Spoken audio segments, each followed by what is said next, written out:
The vast majority of us both want and need a strong professional network to support our career and leadership success. But a lot of us just don't know where to start. On this episode, I welcome former White House speechwriter John Corcoran to teach us how to grow our network. This is Coaching for Leaders, episode 106. Produced by Innovate Learning, maximizing human potential. Greetings from Orange County, California. This is Coaching for Leaders, and I'm your host, Dave Stachowiak. This is a weekly coaching show to help people be better leaders through improved communications, human relations, and personal productivity. And one thing that we all need as leaders is to have a network that supports our development, helps us to continue to grow our career, and also is a way for us to give back to the world and to impact and influence the lives of others in a positive way. And if that's something that you struggle with like I do, then this is the episode for you, because I'm really excited to have on a guest who knows a lot about this. John Corcoran used to work in the White House. He has leveraged his skills of networking and developing relationships with people effectively in order to do some great things in his career, which you'll hear about. And he also has an ebook out that you can download, which we'll talk about in this episode as well. He's also a member of the Coaching for Leaders community, has been listening to this podcast for a couple of months, and we recently got talking, and I'm so glad to be able to bring this episode to you. So here's my conversation with John.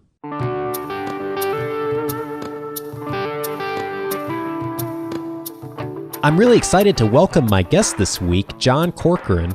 John is a former writer and speechwriter in the White House. He worked for President Clinton and has worked in Hollywood and Silicon Valley, and he is now a small business and entrepreneurial lawyer, helps small businesses and folks who are starting businesses to really get savvy in their legal decisions.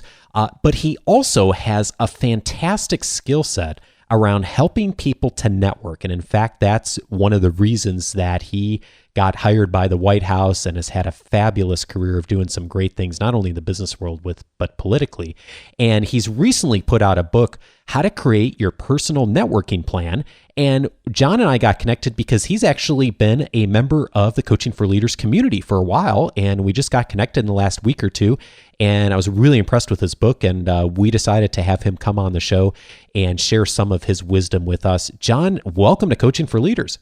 Thank you, Dave. It's really a pleasure to be here.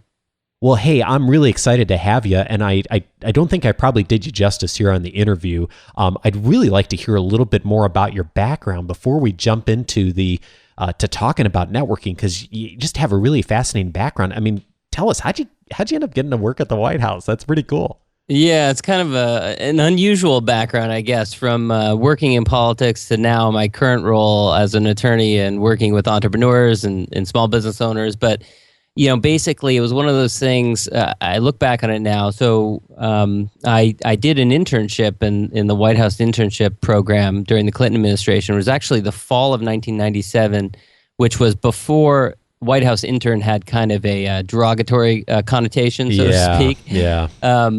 So I was there in the fall of 97. I ended up going back to college. The whole Lewinsky scandal broke after I was back in college, finished up school.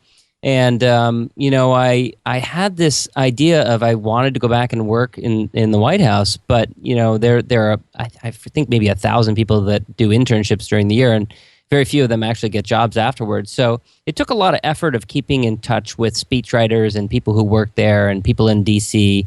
And eventually I found out about a job there and ended up applying and getting a job there. So that's where I started off my career. I was 23 years old working in the White House, writing the president's words, which was pretty incredible when I look back on it now.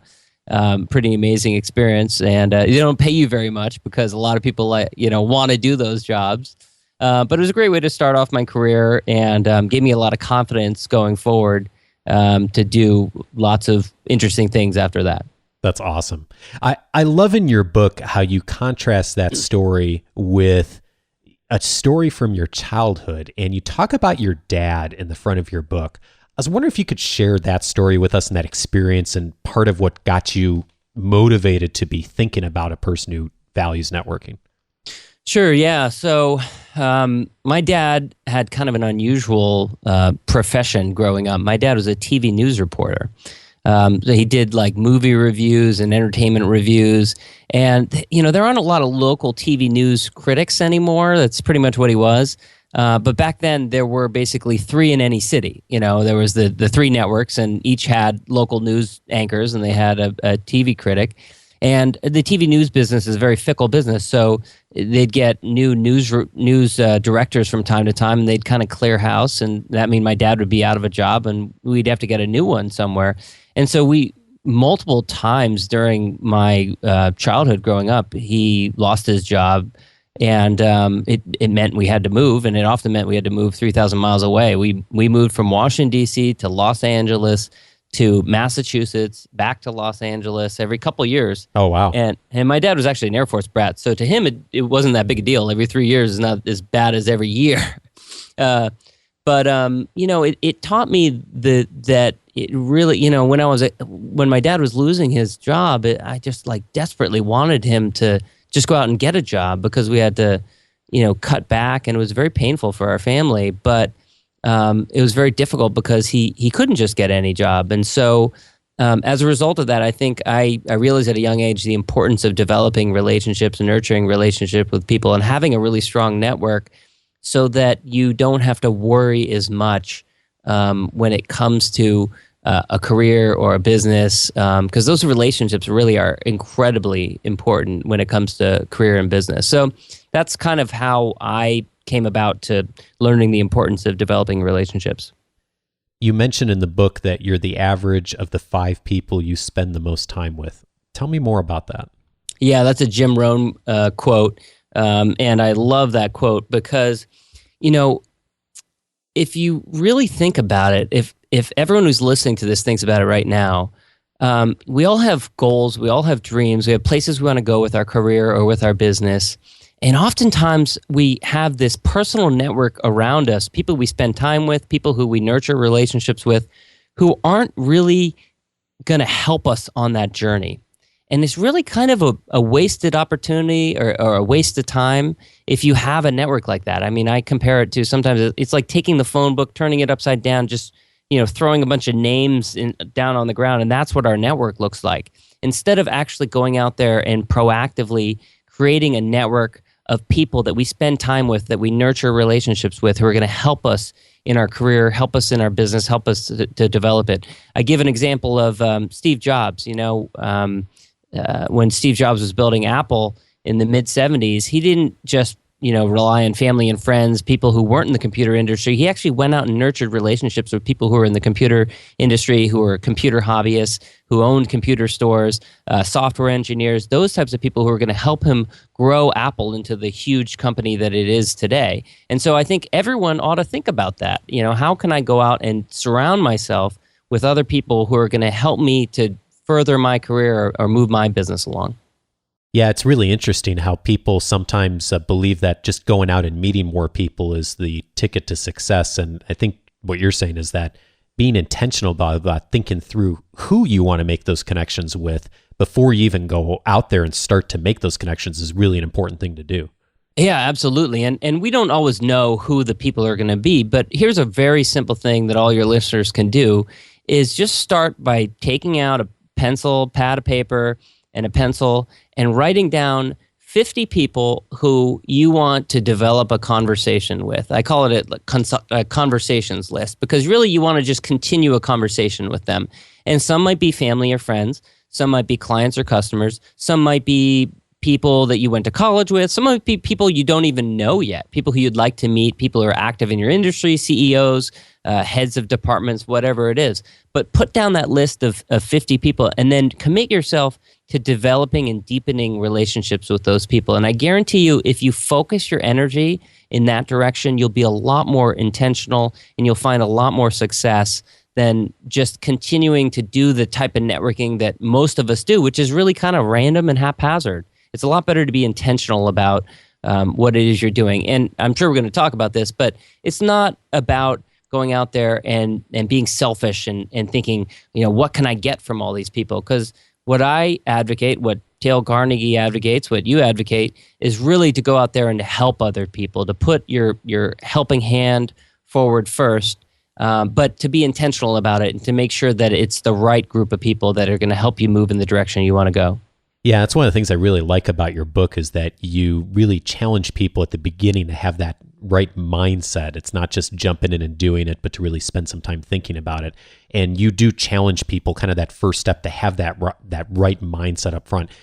Tell me more about what you mean by that, and what are maybe some of the mindsets that get people in trouble when they're thinking about networking? Well, the main problem I see is that people are thinking about how they can go into a room full of people and meet the right people that are right for them. And it's very difficult to know these things. Usually the problem isn't really the person that you're talking to. It's really where you're going. People go to different events and they get in habits of just going to the same ones week after week or month after month. And they're not asking themselves, am I really going to the right types of events so that I meet the right types of people? So I think that's an important step is thinking about where you're spending your time so that you're meeting the right types of people. And then when you meet them, you might not know right away whether they're going to be a good fit for you, but it's going to take time. You're going to have to nurture a relationship for a little bit, get to know someone, and then you figure out if you click, or you figure out whether this is someone going to be helpful to you. And it's also largely dependent on what your goals are. I mean, for me, I'm an attorney. I have a small firm, and I work with mostly small business owners. Well, that's a pretty broad segment. And so, a lot of people I talk to might have a family or friend or something like that who might need my services. And so there's a broad segment. But on the other hand, if you're something very specific, then, you might be able to figure out quicker if you're talking to someone whether they're going to be really the type of person that you want to devote the time and energy to nurturing a relationship with. So it's really largely dependent on what your goals are with your career or your business. Yeah, I really value what you're saying, John, and I've run into this a lot, and I've made this mistake too in my own career, and I think particularly in my industry, a lot of people do training and coaching. They'll kind of go out and try to build networks and find clients, and they'll often go join coaching organizations or training organizations, and they'll go talk to people who are trying to do the same thing they are, and they're not really thinking about the people they really want to meet don't go to those events. And so right. I really like that way you look at it, thinking who is it that you want to meet first, and think about where do those people go. And it may be an industry event for your clients, for example, that. Yep. That would be maybe a better place to utilize your time and resources. Yeah, and there's value to networking with people who are in the same position as you're in. I mean, I go to bar association events where there are a bunch of other attorneys because they might have some matter that isn't in their area of expertise, and so they'll refer it over to me. But it's absolutely true that people should spend more time focusing on meeting the types of people that really is up their alley, the kind of expertise that they want. You're a lot better off being in a room full of that target audience where you're the only one in your area. Let's say you're a video producer, you want to produce informational videos for business owners. Well, you don't want to go out to networking events with a bunch of other video producers and directors. You want to go to an event with a bunch of people who might be interested in actually purchasing your services. That would be a lot better use of your time. Yeah. You've mentioned this a couple of times already, John, the going to events and connecting with people in person. And, you and I haven't met, for example, in person. We're talking, we're 400 or 500 miles away and connected by Skype. And yet you've said, getting in front of people is important. You say this in the book of, you're a big believer in in-person networking events, even with all the technology we've got. And I know this scares a lot of people and they don't know how to approach them. They're scary to me sometimes. Yeah, sure. So I'm wondering, why is the in-person important, and how do we make that work for us, for those of us who are a little more scared of that kind of environment? Great question. So why is it important? I think that so often it's very easy to get lost in the social media world that we live in these days, and to get caught up in our day-to-day lives. And we all, everyone leads busy lives these days. Sorry, I can't talk. And so it's very easy to get caught up in that and to forget the importance of building a relationship face-to-face. And there's just really nothing that can replace the benefit of having met someone face-to-face and gotten to know them maybe over a meal or over a cup of coffee. It's just really tremendous. I mean, if you met someone at a cocktail party or mixer or something like that, and you've gotten to know them a little bit, and then maybe afterwards you follow up with an email, and then at some point down the line, either right away if you feel comfortable or later, you say, hey, let's meet up for coffee or lunch or something like that, then you get to deepen that relationship. It's really a lot harder starting with a virtual relationship to jump forward in that way, unless you have something in common like industry events or groups that you both belong to that you can meet up at. And I'm not saying it's impossible. I actually think it's a great thing to do. And I have met people over things like Twitter or, through frequenting someone's blog and reading about them, and then eventually met them face to face. But it really doesn't substitute for that meeting someone face to face and then deepening that relationship. But you asked the question of if people are scared, what they can do about it. I think that, Dale Carnegie definitely in his book had some great advice, and it was asking questions about people that you're talking to. Having a lot of interest in the person that you're speaking with will go a long way. People who tell me that they're shy or introverted, that they, have difficulty making conversation with people, you don't really have to be a masterful conversationalist. And there's some great examples in How to Win Friends and Influence People of people who went out there and just asked question after question and asked about family members and, just elicited a lot of conversation back. And then afterwards, the person who did all the talking might have said to a third party, so-and-so who I was just talking to was a great conversationalist. Well, that person actually didn't really make any conversation. All they did was ask questions. But the thing is, people are so good and they so enjoy the opportunity to talk about themselves, talk about their family, talk about what they're involved in, that you don't need to be a brilliant conversationalist in order to make a connection with someone. So I think that's the best thing you can do. If it scares you to go out there and meet people face to face, just take an interest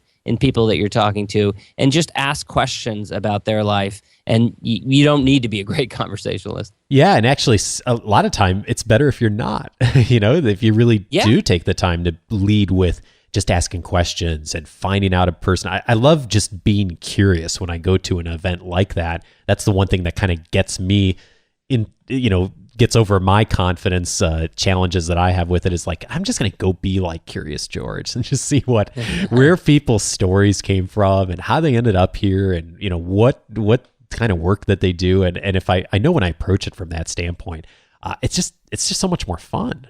It really is, yeah. And I'm naturally a curious person, so I love hearing people's stories and I love talking to people and asking questions. But if you're not good at that, then it's something that you ought to nurture because it's a great skill to have. It's just a great way to get to know people. You learn things about them, about their family. And that's actually another thing is I think that, you go to a lot of formal networking events and people tend to talk about the industry-specific topics that people talk about.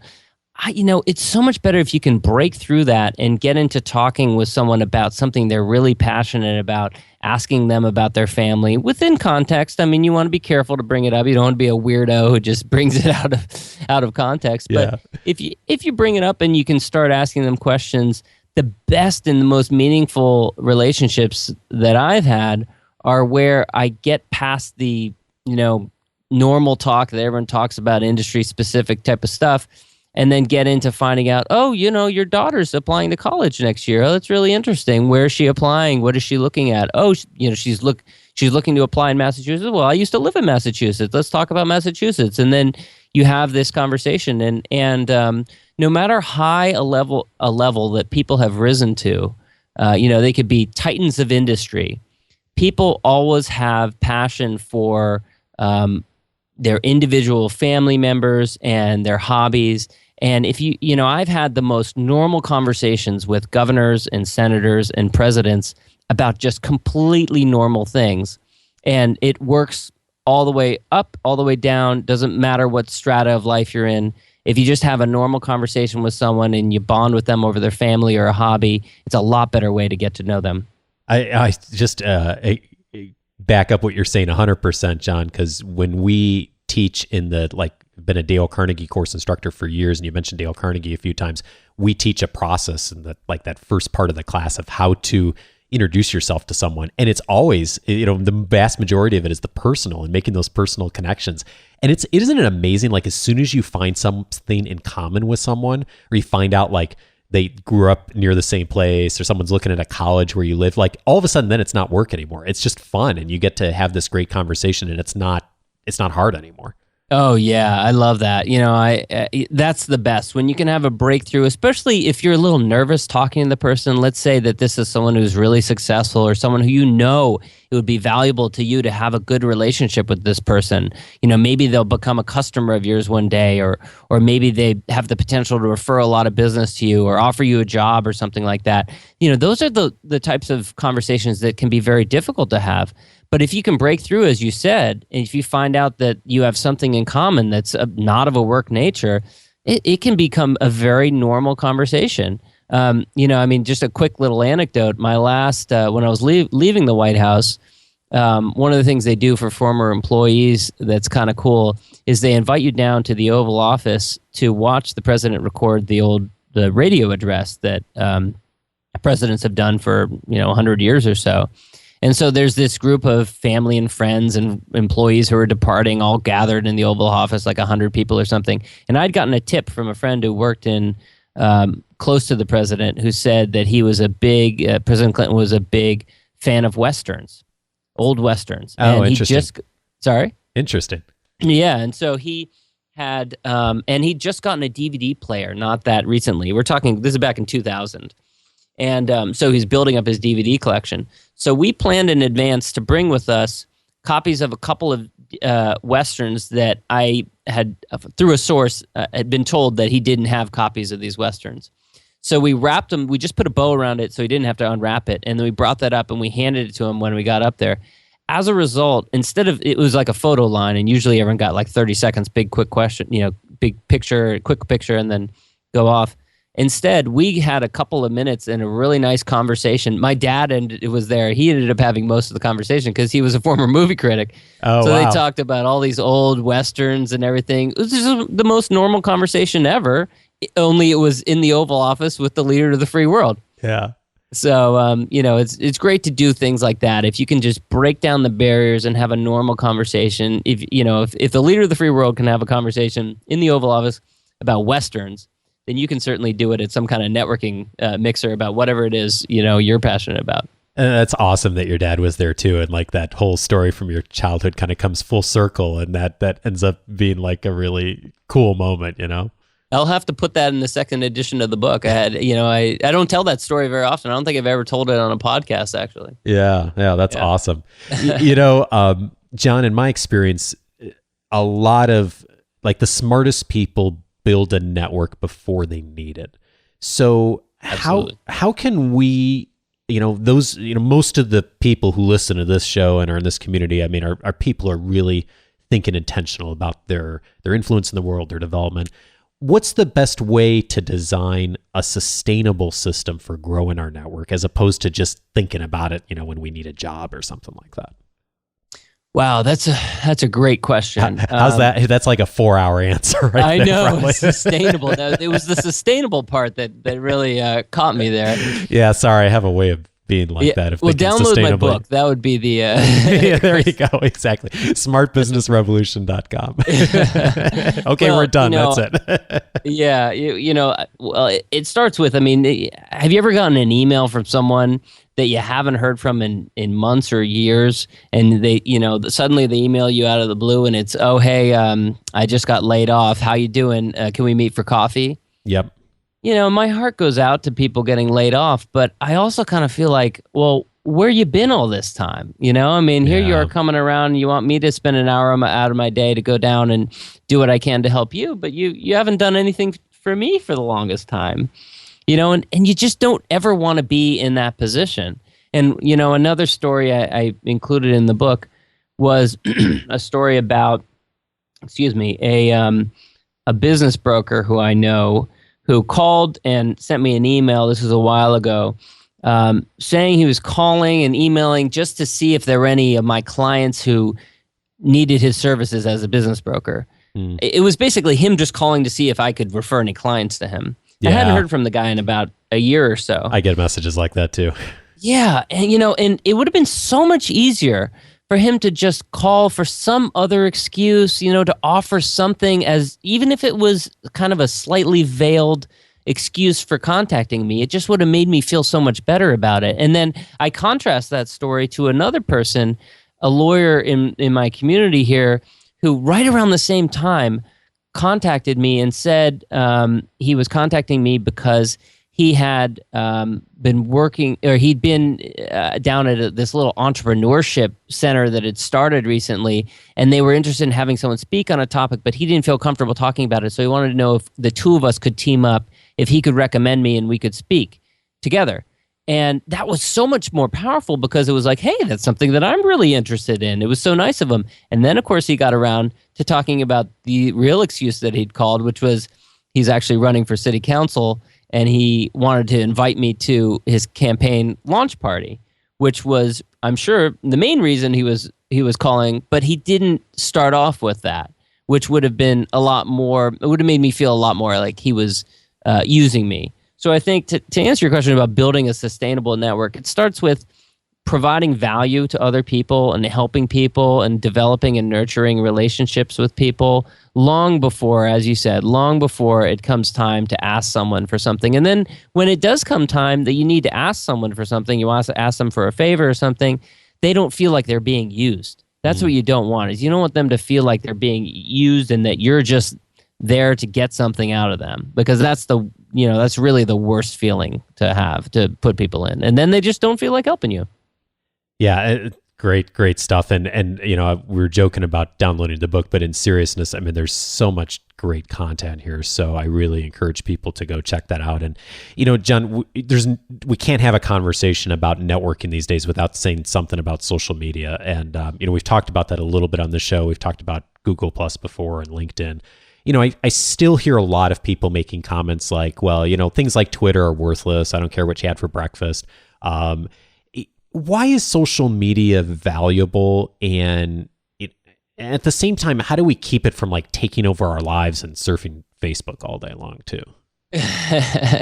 Yeah, that's a real problem, honestly, is the time-consuming nature of it. And it's getting to the point where we have more and more platforms and it's hard to keep up with them. And Instagram is one that I noticed that some of my friends who are friends with on Facebook were active on Instagram. So then I started checking that out, and it just takes more and more time. I think the reason I started off the book with the mindset piece, with that issue, is because I think this relates both to face-to-face networking and it relates to social media.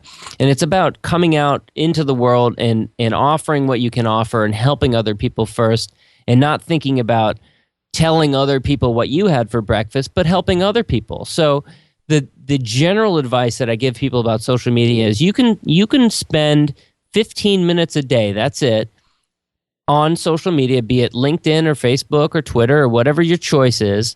But if you're a lot more engaging and active and you engage with people, it's going to be a lot more effective over time than spending 45 minutes and not engaging. And here's the analogy I give for it. Imagine someone goes to a cocktail party. They go to this cocktail party. They show up.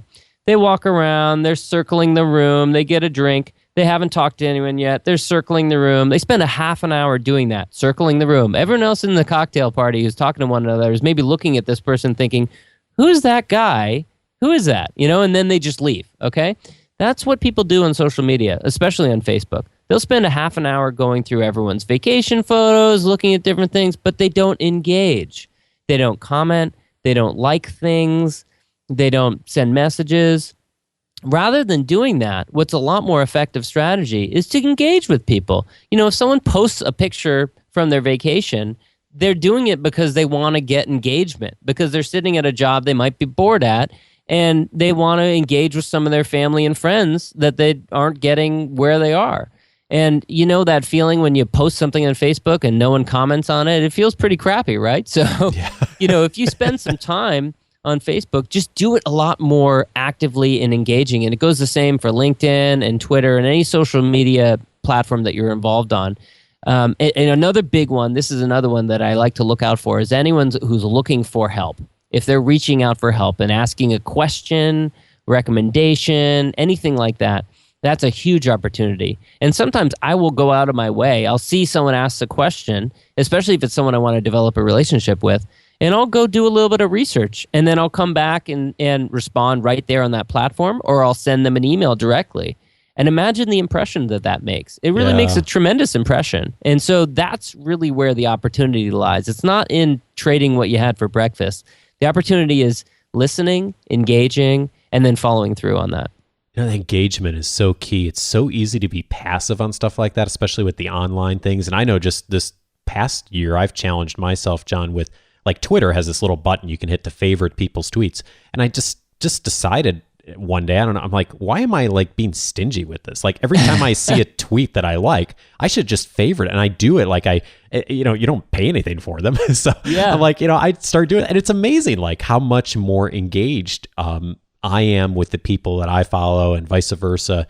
And it's just that one little thing of like people knowing you're there, knowing you're just not even saying anything, but just acknowledging people's presence it's incredible how much of a difference that makes. And we all, like to your point, we all want that when we post something or we share something online. And if we can be the people that then give that in return, we really do separate ourselves as people who not only are caring, but also really appear caring in a genuine way.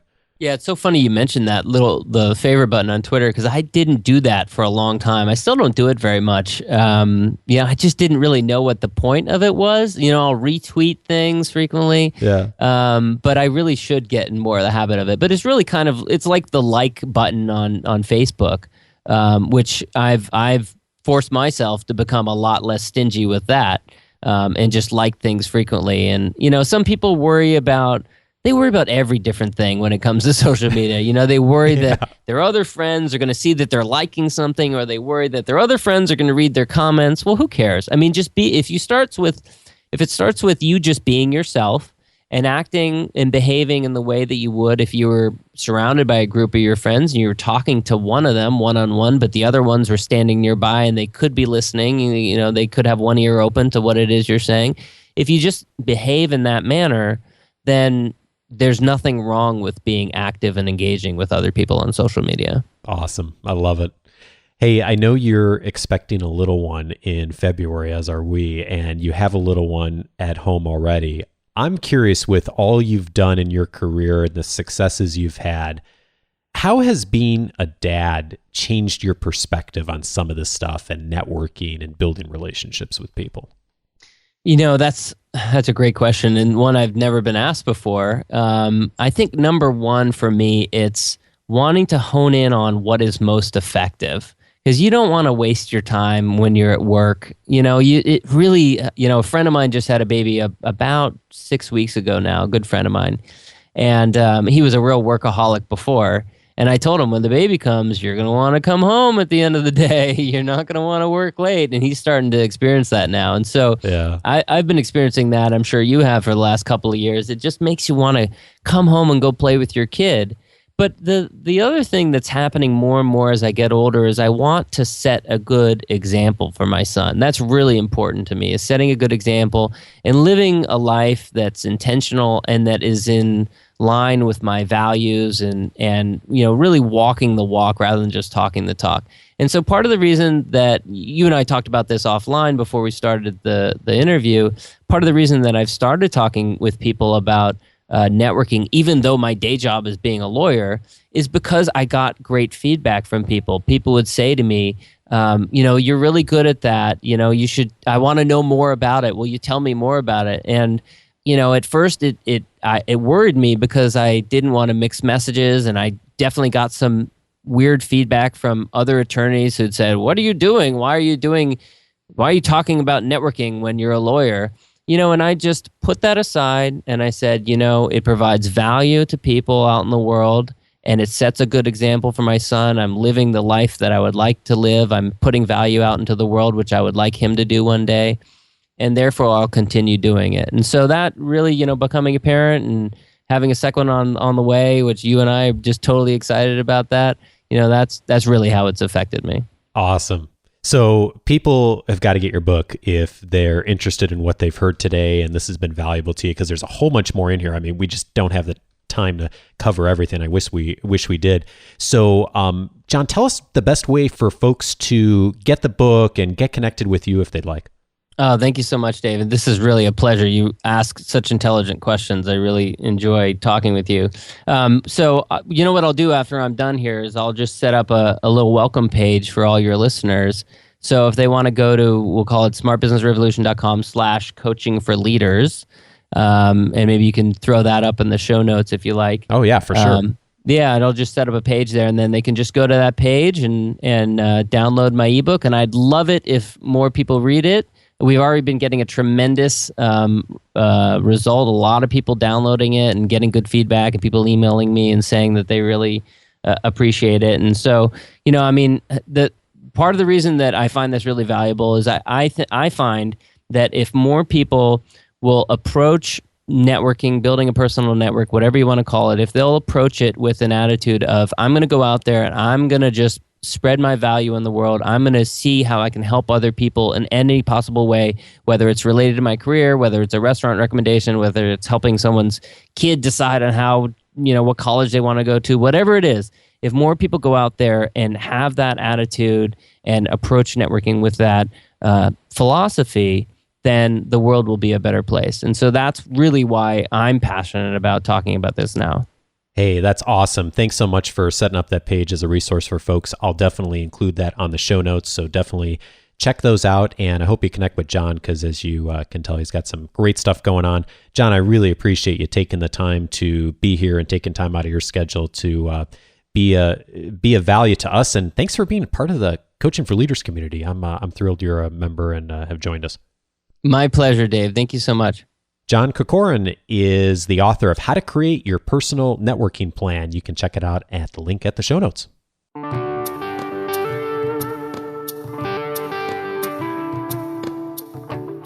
The thing I like about John is, in addition to his knowledge, he really practices what he preaches. Case in point, after we got done recording this interview, we were just talking about the interview and talking about podcasting in general, and it just came up randomly in the conversation as I was asking him about maybe doing some podcasting, and he said, "Oh, actually, I have a podcast." I was like, "Wow!" I felt bad because I didn't find that out in advance. Shame on me. But one of the reasons I didn't is because John's just great when you get in a conversation with him about turning the conversation back and asking you about you and what you're interested in, and didn't even get to that in the conversation. So I'm sorry we didn't mention that in the interview, but I did want to mention that in addition to the downloadable book, he's got a podcast as well called The Smart Business Revolution, and he helps entrepreneurs learn how to use some of the political strategies he's developed over time to grow their business. So if that's something that's of interest to you, you can check out his show, Smart Business Revolution. But the thing to check out for sure is the download for How to Create Your Personal Networking Plan. And that's at smartbusinessrevolution.com/coaching for leaders, as he mentioned. So be sure to check that out. And, we'd both love to hear from you if this conversation was of value to you. And so the best way to do that is to go on to the show notes for this episode. It's at coachingforleaders.com/106. And that's for episode 106 here. It'll get you to the show notes. The links that we talked about on the show will be there. Most importantly, though, at the bottom of that page is the comment section, and that's a great place for you to join the conversation. Let me know, let John know what was of value to you, and also to be able to see what other people are saying too. And of course, you can always call in feedback too. The listener hotline is 949-38-LEARN, and my email address is feedback@coachingforleaders.com. That's a great way to connect with me. And hey, if you're listening to the show for the first time, welcome. I hope this was of value to you. This is a show that's all about the people side of being effective in leadership and influencing in organizations and business. And so if that's something that you care about and is important to you in your professional development, I certainly hope that you'll continue to listen and continue to come back each week. This show airs every Monday. And I want to thank especially this week a few people who joined my weekly updates this week. And so a big thank you to Seth Wexler, Gano Rehengaulu. I'm not sure I pronounced that right, Gano. I hope I got your first name right, though. Jason Bushlin, Kayleen Walker, Jesus Marco, and Brenda Lorraine Hall. Hey, thank you to all of you for subscribing to my weekly update. I do email one update each week that will give you a booster shot between shows on how to lead better by giving you some good advice, I hope, hopefully some great advice on how to improve your communications, your human relations, your personal productivity, everything that comes in with the people side of doing this well. That's exactly what I'm about, helping you out with each week. And hey, if you'd like to get that in your inbox, just go to coachingforleaders.com/subscribe. Plus, you'll get instant access to my video overview and downloadable guide on 10 leadership books that will help you get better results from others. So again, that's coachingforleaders.com/subscribe. Hey, have a great week. I always enjoy hearing from folks. Comments, questions, feedback, put it on the website or email me. Have a great week, and I'll see you for episode 107. Take care.